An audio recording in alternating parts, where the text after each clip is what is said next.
Morning student, alternating current AC 12th class medical IT में IT advance के लिए।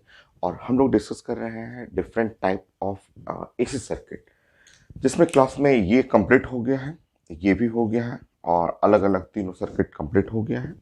ये हम लोग लास्ट क्लास एलआर सर्किट पढ़ चुके हैं और आरसी सर्किट भी हो गया। इस क्लास में हम लोग डिस्कस करते हैं और LC circuit of AC and then next class में LRC circuit.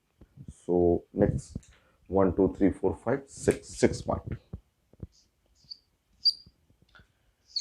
LC circuit of AC.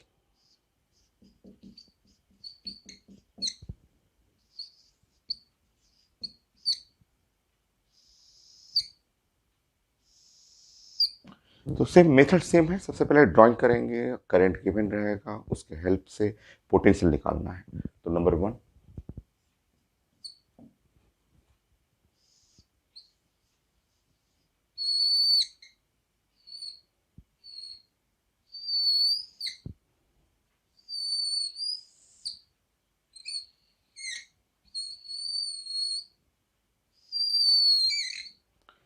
ये है एल और ये सी है और ये ए सी है और इसका alternating current I is equal to I not sine omega t, ये गिवन है। ठीक है? और मुझे चाहिए था पोटेंशियल, इसके क्रॉस पोटेंशियल चाहिए। तो आप जानते हैं यहाँ वी एल और ये है वी सी, और ये हमें पोटेंशियल डिफरेंस निकालना है। पोटेंशियल डिफरेंस जो आप लिखेंगे V is equal to V L और plus V C. So inductor के अक्रॉस पोटेंशियल डिफरेंस हम लोग पढ़ चुके हैं, वो होता है L D I by D T. तो ये हुआ आपका एल और D I by D T. और यहाँ पे आप जानते हैं कि कैपेसिटर के across potential difference Q by C, Q by C. और क्यू का मतलब होता है integration of I into D T. So potential across the L C circuit का overall potential L D I by D T और plus 1/c, Q का मतलब हुआ आई इंटू डी टी, ऐसे इंटीग्रेट करना है। तो ये हमें इसमें मैथमेटिक्स में डिफ्रेंसिएशन भी आया और इंटीग्रेशन भी आया। चलिए स्टार्ट करते हैं। तो अलग अलग आप सारा सर्किट पढ़े हुए हैं, एल अलग सिंगल सर्किट पढ़ चुके हैं, सी पढ़ चुके हैं, आर भी पढ़े हुए हैं। तो अब दो दो का कॉम्बिनेशन कर रहे हैं। तो एल सर्किट में आप जानते हैं कि potential across inductor, C circuit में पोटेंशियल अक्रॉस कैपेसिटर। अब हम लोग दोनों का कॉम्बिनेशन कर रहे हैं। तो आप डिफ्रेंशिएट भी करेंगे, इंटीग्रेट भी करेंगे और फिर उसको एक सिंपल फंक्शन बनाएंगे उसका। Second part, I is equal to I not और साइन ओमेगा टी। अगर आप डिफ्रेंशिएट कर रहे हैं d I by D T, तो आप जानते हैं कि आई नॉट, ये डिफ्रेंशिएशन ओमेगा और कॉस ओमेगा टी, ये हो। ऐसे ही इसको इंटीग्रेट करेंगे आई इंटू डी टी। तो ये है I not sine omega T और डी टी। तो ये हुआ आपका I D T, I not by omega cos omega T, minus cos omega T, minus ये। बाकी पुट करते हैं वहां पे।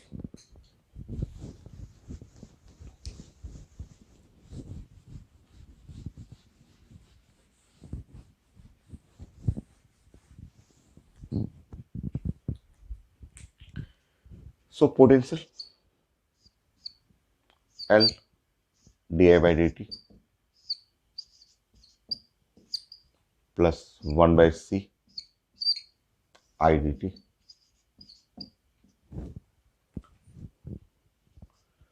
सो ये एल, सो आई नॉट और ये एल, एल ओमेगा एक साथ कर लेंगे, cos omega T plus minus I not 1/c omega, ये एक साथ कर लीजिएगा, और sine omega T, sorry cos omega t. ये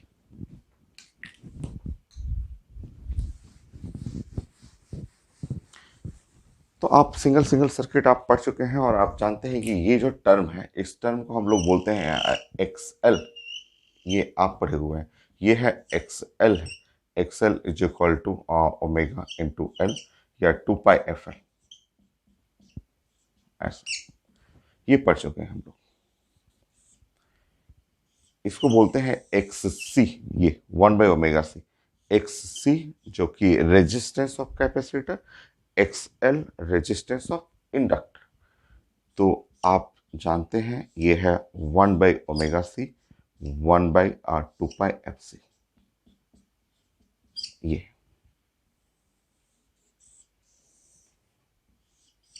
तो एक क्वेश्चन और छोटा करेंगे आप। V I not X L cos omega T minus I not X C cos omega t. So potential is equal to I not X L minus X C cos omega t. इसको आप लिख सकते हैं एक साथ X L minus X C Z, Z L C.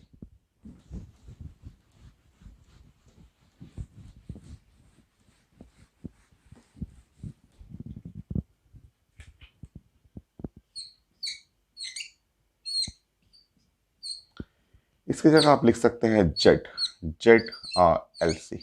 Z L C impedance या resistance of L C circuit. So impedance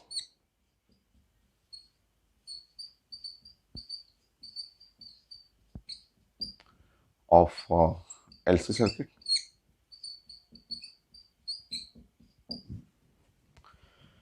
तो इस तरह फंक्शन हो गया v is equal to I और जेड एल सी, और ये हो गया कॉस ओमेगा टी ऐसे। और ये एक साथ रख लीजिएगा इसको, तो ये वी नॉट हो गया। तो ये पोटेंशियल के लिए फंक्शन हुआ v is equal to V not और कॉस ओमेगा टी ऐसे। आप लिख सकते हैं v is equal to V not cos omega t को साइन ओमेगा टी अब प्लस पाई/2। तो ये है पोटेंशियल के लिए अब फंक्शन। दोनों फॉर्म में लिख सकते हैं, ऐसे साइन या कॉस के फॉर्म।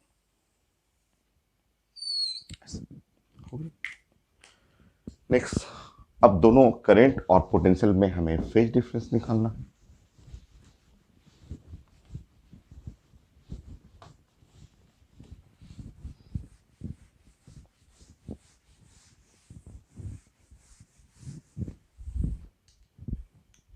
थर्ड पॉइंट,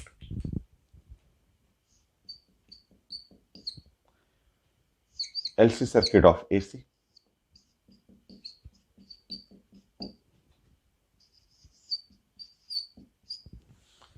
देखिए सप्लाई करंट जो है वो I, I is equal to I not और ये है साइन ओमेगा टी। और आपने पोटेंशियल बनाया और देखा कि v is equal to V not और ये है साइन और ओमेगा टी प्लस पाई/2।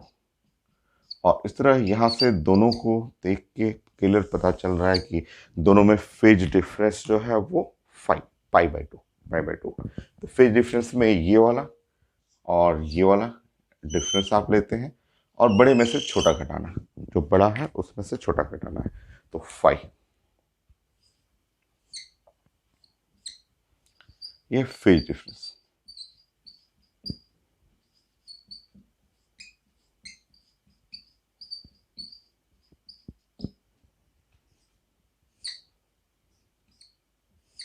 सो ओमेगा टी प्लस पाई/2 मॉड ले लीजिएगा और माइनस ओमेगा टी। तो इस तरफ फेज डिफरेंस जो है वो है पाई/2 ऐसा।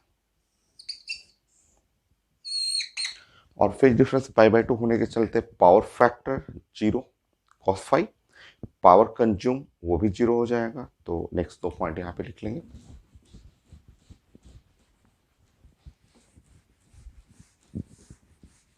कौन लीड कर रहा है, कौन लैग कर रहा है, हम लोग डिस्कस करते हैं।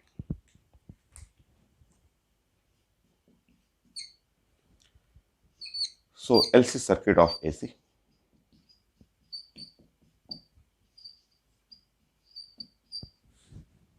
सो फेज डिफरेंस, आपने देखा कि phase difference between V and I pi by 2।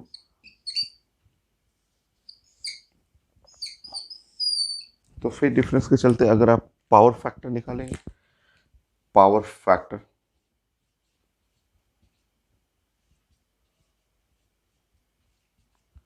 Power factor होता है cos फाई और cos पाई बाय 2।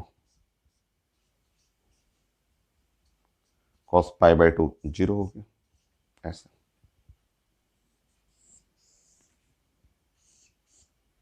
ये हो गया पावर कंज्यूम जो हुआ,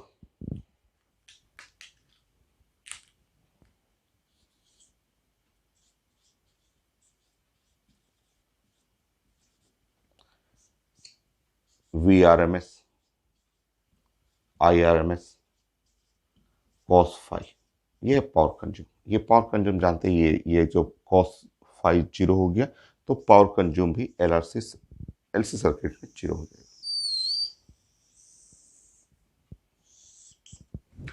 पोटेंशियल के लिए डिस्कस करते हैं और फिर मैं लीडिंग लैगिंग समझाते रहूंगा।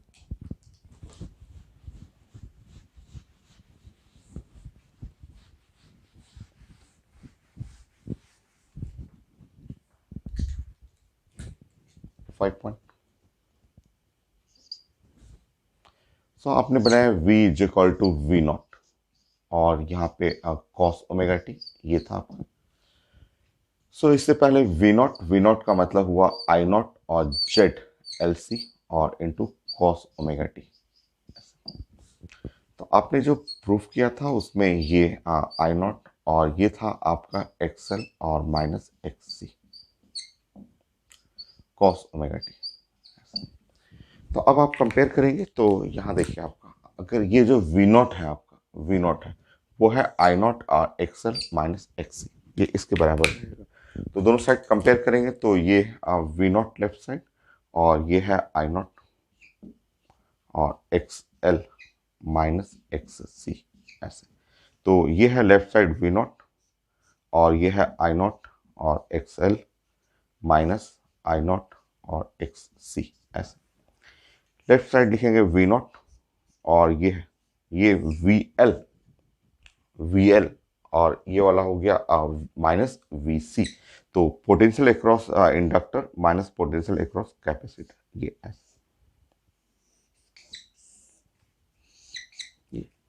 तो जरूरत पड़ता है आगे क्वेश्चन बनाने में आपको potential across the LC circuit का मतलब क्या है।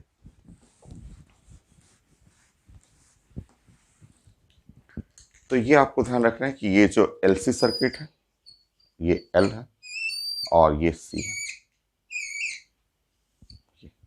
ये है L और ये C सर्किट और इसका ये है VL और इसके क्रॉस पोटेंशियल VC है। तो पोटेंशियल ये हमें चाहिए अगर यहाँ पे पोटेंशियल पूरे सर्किट में तो ये VL माइनस VC।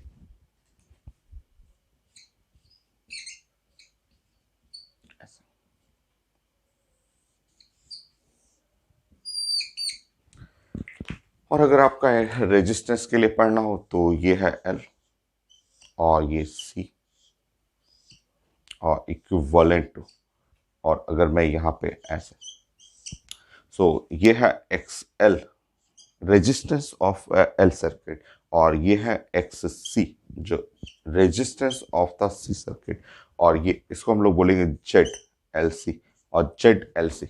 Z जो LC होता है वो XL माइनस XC। तो ये ZLC is equal to XL minus XC।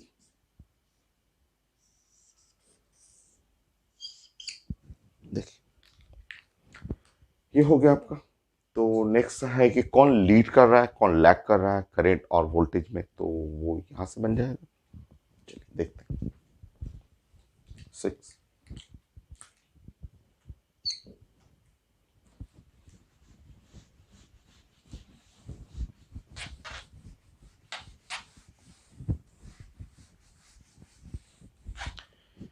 Next point में करंट जो LC सर्किट का जो सप्लाई करंट, आप जानते हैं सप्लाई करंट हुआ ये है आई नॉट, तो हर सर्किट का एक ही है साइन ओमेगा टी।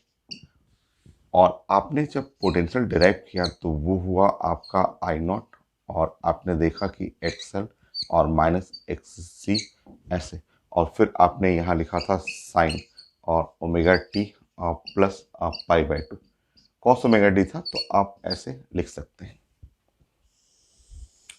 और दोनों फंक्शन आई और वी में जब आप फेज डिफरेंस देखेंगे तो फेज डिफरेंस 90 डिग्री, ये वो पाई बाई टू। तो दोनों फंक्शन आई और वी में जो फेज डिफरेंस है वो है 90 डिग्री। ठीक, अब देखिए, अब आपको समझना है कि कौन लीड कर रहा है कौन लैग कर रहा है। तो बड़ा आसान है, देखिए अगर आप यहाँ पे एक्सेल एक्सेल बड़ा हो एक्सिस सी से, अगर एक्सेल बड़ा हो, अगर एक्सेल ये वाला टर्म बड़ा हो एक्सिस से तो होल टर्म पॉजिटिव हो जाएगा ये, और इस केस में आप कहेंगे कि वोल्टेज लीड कर रहा है करंट से 90 डिग्री से। बट अगर एक्सेल छोटा हो, अगर एक्सेल एक्सी से छोटा हो तो ये निगेटिव हो जाएगा, ये निगेटिव, निगेटिव में द वोल्टेज लैग करने लगेगा। और अगर बराबर हो गए एक्सेल एक्सी तो वो सर्किट रेजोनेटिंग एलसी सर्किट कहलाता है। अब यहाँ पे तीन केस है, तीन केस। तो आपका फेज डिफरेंस है, फेज डिफरेंस हुआ 90 डिग्री हुआ, कॉस फाई ये सब जीरो है, कि कॉस पावर फैक्टर जो हुआ वो जीरो है, ये 90 डिग्री के चलते ये वाटलेस करंट इसमें फ्लो करता है, पावर जो है कंज्यूम वो जीरो है, ये जानना है आपको। और इसके साथ कौन लीड कौन लैग कर रहा है, तो उसमें एक्सेल एक्सेल देखना है बड़ा है छोटा है या इक्वल है। तो तीन केस कर लेंगे। Case number 1,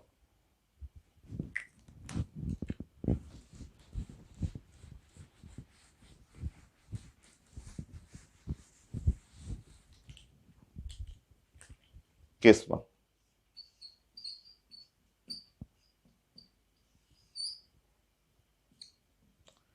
when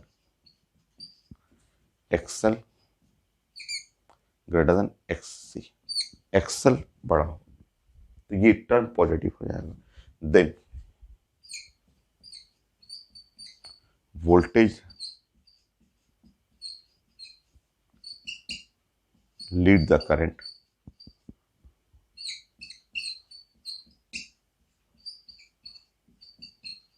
bye phase 90 degree. ये तो एक्सेल बड़ा है एक्सी से तो वोल्टेज लीड कर रहा है, तो वोल्टेज लीड किया करंट से, तो ऐसे बना लेंगे।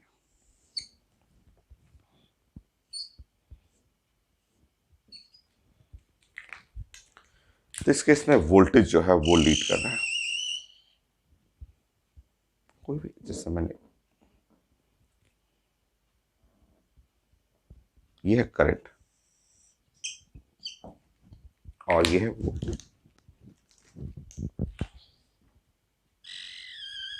ऐसे बना लीजिएगा। तो वोल्टेज जो है वो लीड कर रहा है करंट से, फेज है 90 डिग्री। ये तब पॉसिबल है जब X L greater than X C, मतलब लीडिंग सर्किट जो है वो एल सर्किट है तब। ऐसे अगर एक्सेल छोटा होगा तो ये टर्म आप देख रहे हैं निगेटिव हो जाएगा, और जब निगेटिव हो जाएगा तो वो minus minus pi by two में चला जाएगा। सो नेक्स्ट केस 2, ये 6 पॉइंट है। Case 2,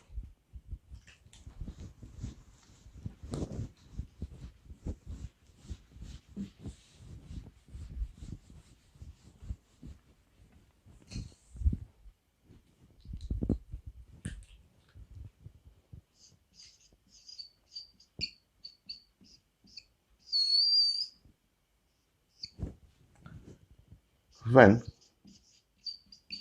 XL less than XC, so X L छोटा रहेगा, देन वोल्टेज या करंट कर दीजिए, current lead the voltage, then current lead the voltage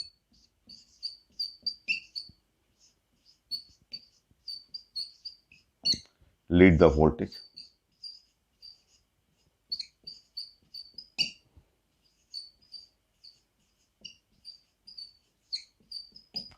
by phase pi by to.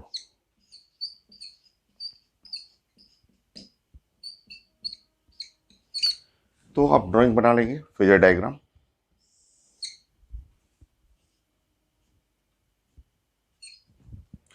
सो इस बार आप करंट, यहाँ करंट लीड कर रहा है, यहाँ पे करंट जो है वो लीड करेगा आप वोल्टेज।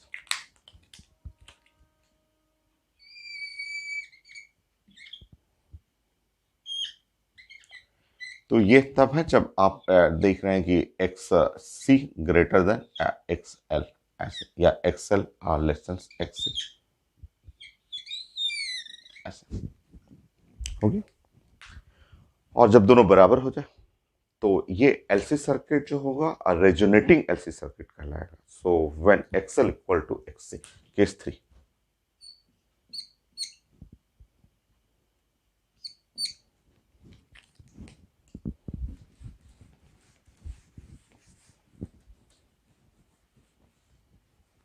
कई क्वेश्चन आए हुए हैं रेजोनेटिंग एलसी सर्किट से, तो हम लोग डिस्कस करेंगे then.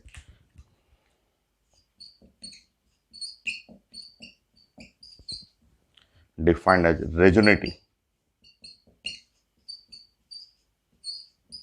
Resonating LC circuit.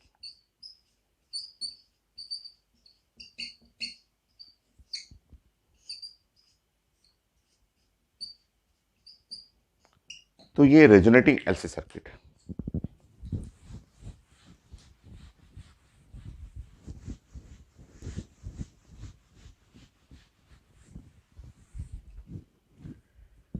Resonating LC circuit आप और उसका अगर रेजोनेंस है तो फ्रीक्वेंसी निकालिए। तो आप जानते हैं एक्सएल और एक्ससी, और ये लिख लेंगे फॉर रेजोनेंस, रेजोनेंस के लिए।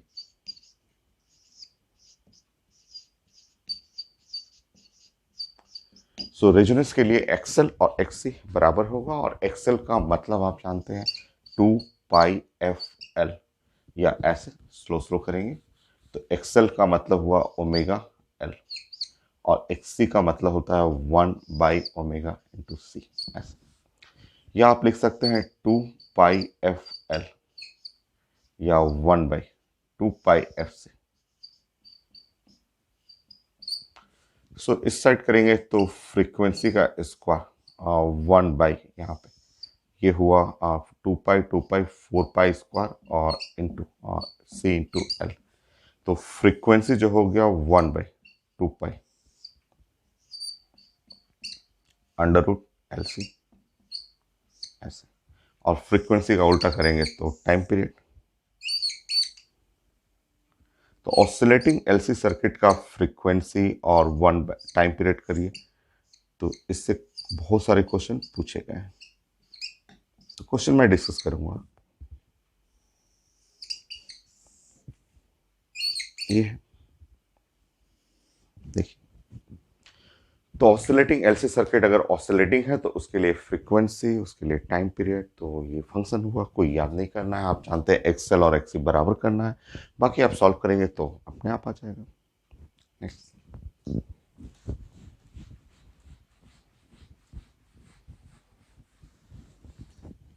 7 point.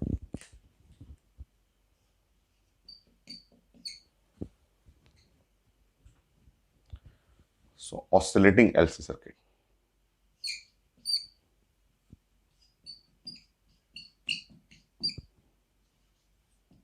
So LC circuit of AC, तो ये है आपका एल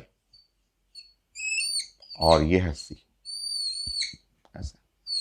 और ये एसी है,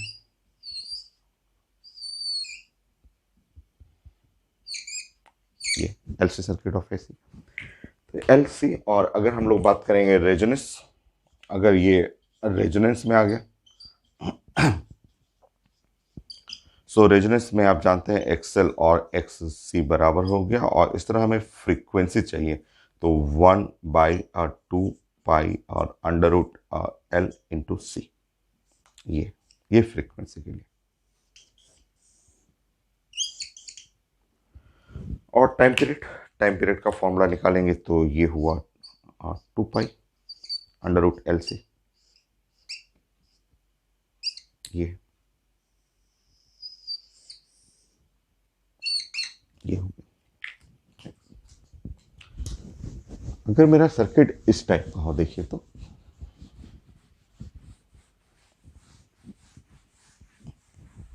अगर सर्किट मेरा ऐसा, कई बार क्वेश्चन में लिखा रहता है और हम लोग बहुत सारे क्वेश्चन डिस्कस करेंगे। मान लीजिए ऐसे, ये इंडक्टर ऐसे और कैपेसिटर,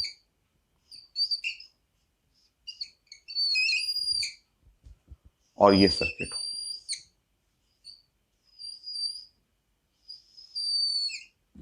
ये इंडक्टेंस सेम है, दोनों का इंडक्टेंस सेम है और दोनों का कैपेसिटेंस सेम, ऐसे इस तरह से। ठीक है, अब ये ऑसिलेटिंग एलसी सर्किट है तो इसका फ्रीक्वेंसी चाहिए। तो ये अगर सर्किट है और ऑसिलेटिंग है, सो ऑसिलेटिंग एलसी सर्किट,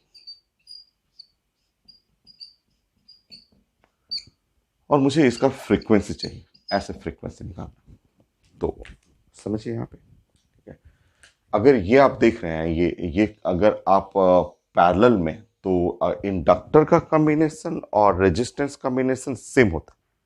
इंडक्टर और कॉम्बिनेशन और रेजिस्टेंस तो सेम एज, आप जानते हैं कि ये पढ़ा हुआ है कि same as resistance, combination of resistance, so combination of R. तो इसका रिजल्ट और आर का रिजल्ट एक जैसा है। और अगर पैरेलल है, दो रेजिस्टेंस पैरेलल है, तो पैरेलल में इक्विवेलेंट हो जाता है R/2। तो यहाँ जो इक्वल इक्वल है, पैरेलल है, तो इक्विवेलेंट हो जाएगा L/2। और यहाँ पे, यहाँ देखिए, ये कैपेसिटर भी आपका बहुत सारा क्वेश्चन पढ़ा हुआ, और ये पैरेलल के केस में रिजल्टेंट 2C हो जाता है, ऐसे। अब इस सर्किट को आप चाहें तो ऐसे एक छोटा सर्किट ऐसे बना सकते हैं।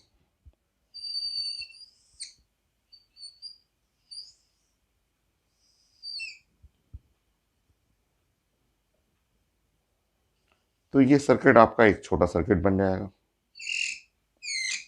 कैपेसिटेंस है 2C और ये है L/2।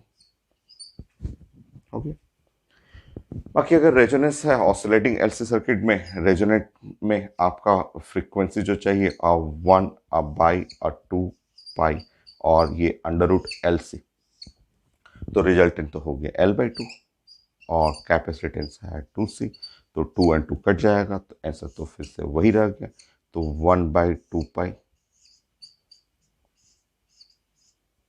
हो गया।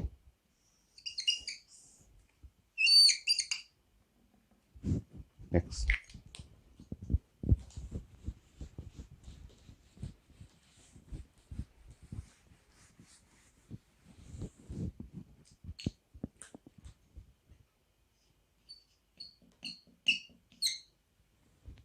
LC circuit.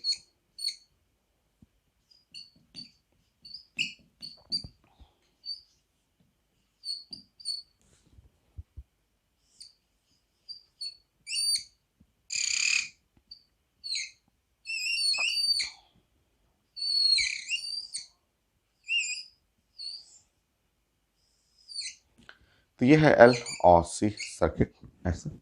और इसके जगह अगर आप चाहें तो एक सिंगल सर्किट, अगर आप सिंगल सर्किट बनाना चाहें,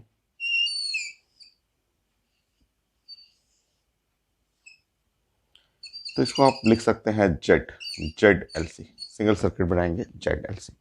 और आप पढ़ चुके हैं कि जो आपका जेड है और LC, जेड इम्पीडेंस एक टाइप का रेजिस्टेंस ही है, वो हुआ आपका एक्सएल और माइनस XC, ऐसे। तो ZLC जो हुआ और 2 पाई, और FL -1/2 पाई FC, ये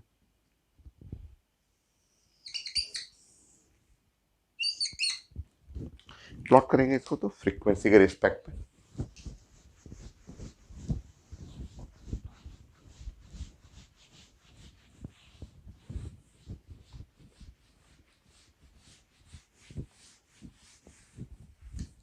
प्लॉट कीजिए तो,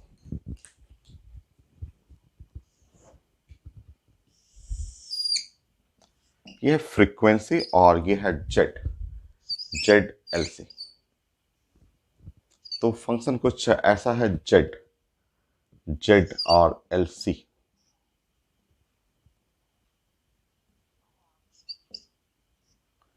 तो 2 पाई और एफ एल 1/2 पाई FC, ये है फंक्शन। सो प्लान करिए, इसको प्लॉट करना है एफ के रिस्पेक्ट में।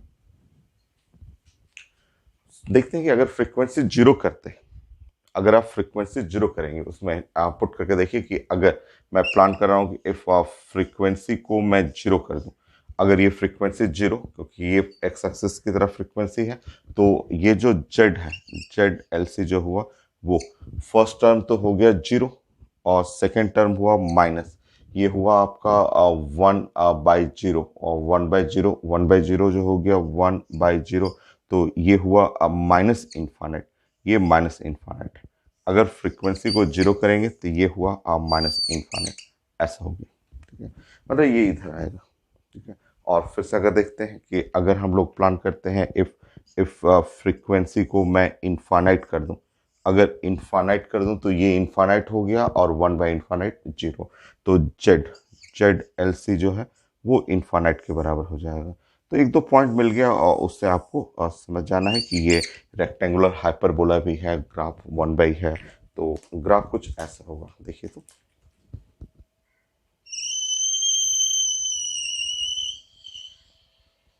कुछ ऐसा फंक्शन कि अगर फ्रीक्वेंसी को जीरो करेंगे, फ्रीक्वेंसी जीरो की तरफ रखेंगे, तो ये जो इम्पिडेंस है वो माइनस इन्फानाइट जाएगा, और फ्रीक्वेंसी को अगर आप रख देंगे इन्फानाइट तो ये चला जाएगा ऐसे, वो इन्फानाइट, ये भी इन्फानाइट तो ये भी इन्फानाइट उधर जाएगा आपको, और ये ग्राफ ऐसे इधर उधर ऐसे। ओके, तो कुछ ग्राफ है, छोटे छोटे ग्राफ है, 8 व 9 एलसी सर्किट ऑफ एसी, और मुझे चाहिए था ये, अगर मुझे इसके क्रॉस पोटेंशियल चाहिए V, तो आप जानते हैं V is equal to I,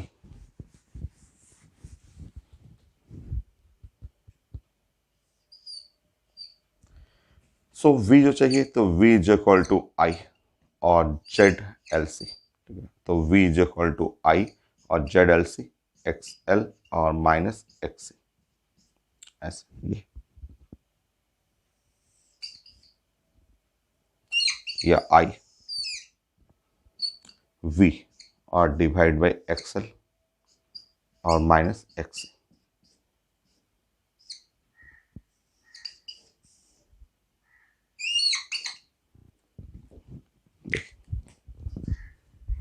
तो दो तीन ग्राफ आपको प्लॉट करना है यहाँ पे।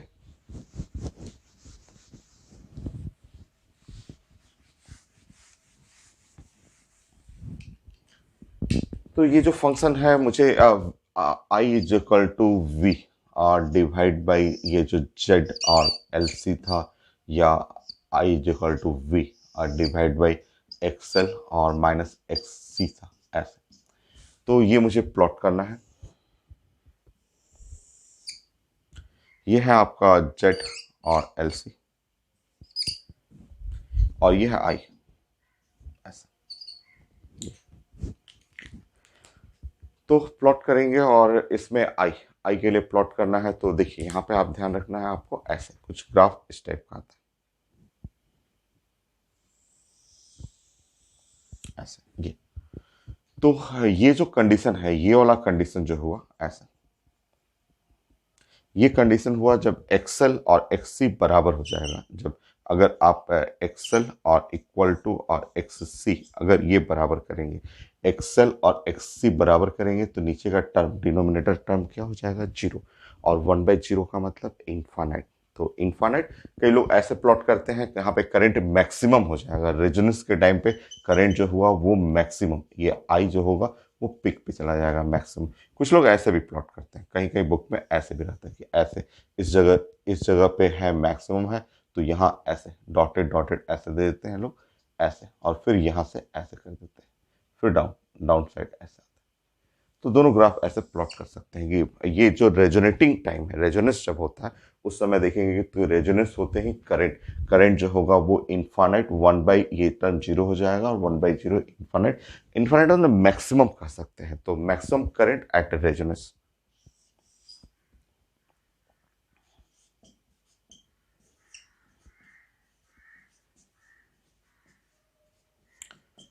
सो रेजोनेंस के टाइम पे। तो ये सब कुछ छोटे छोटे ग्राफ हैं, एक दो ग्राफ और ऐसे भी पूछा गया था।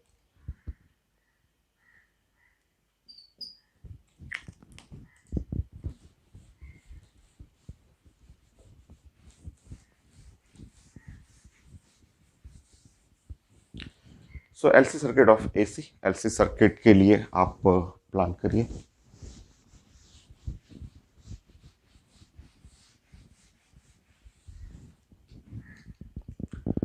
आप जानते हैं कि एक्सएल, एक्सएल आप जानते हैं कि ये होता है ओमेगा एल या 2 पाई एफ और एल होता है ये। तो इसका अगर हम लोग एक्सएल का अगर प्लॉटिंग कर रहे हैं, एक्सएल और एल का ऐसा,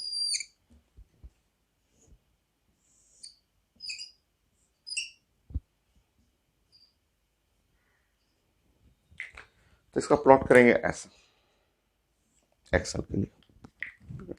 और अगर हम लोग प्लान कर रहे हैं X C is equal to 1/2 pi f से ऐसा।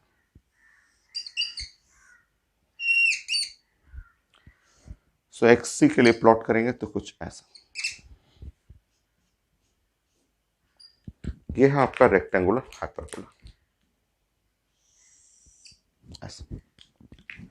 तो इसमें पूछा गया है कि कौन सा पॉइंट है, जैसे ये हम लोग बात करें जेड एल सी ऐसा।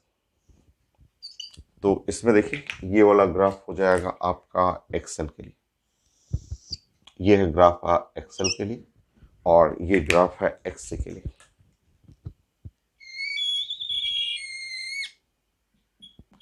सो पूछा गया कौन सा point resonating point, resonating point. तो क्लियर से आपको दिख रहा है ग्राफ में, पता चल रहा है कि एकदम यही वाला पॉइंट जो होगा, यही पॉइंट जो है रेजोनेटिंग पॉइंट है, यही पॉइंट जहाँ पे एक्सएल, ये एक्सएल और इधर से देखिए ये हुआ एक्सएल, ये एक्सएल देखेंगे यहाँ से, और इधर से देखेंगे तो ग्रीन कलर वाला का एक्स सी दोनों इस पॉइंट पे सेम हो जा रहा है। तो जहाँ पे एक्सएल और एक्स सी बराबर हो जाएगा वही पॉइंट रेजोनेटिंग पॉइंट कहलाएगा।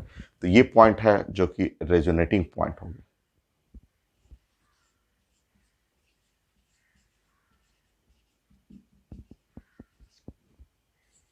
Point of LC circuit.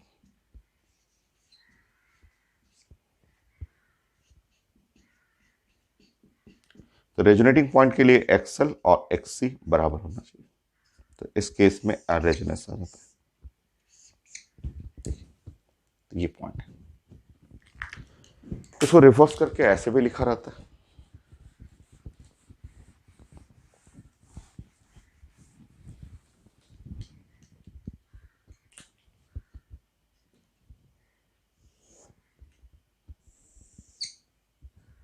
यह है जेड एल सी,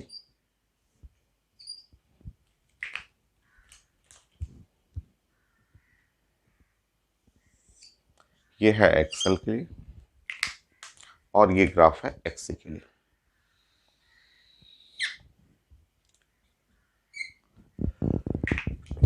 सॉरी, इसमें रेजोनेटिंग पॉइंट पूछा जा रहा है, जैसे जैसे point number A point, point number B,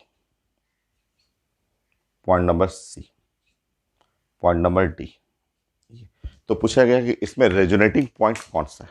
तो ऑसिलेटिंग एलसी सर्किट का रेजोनेटिंग पॉइंट कौन है,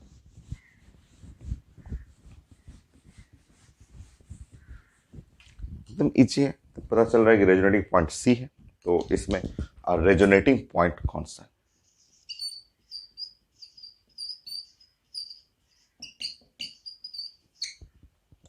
पॉइंट ऑफ एलसी सर्किट।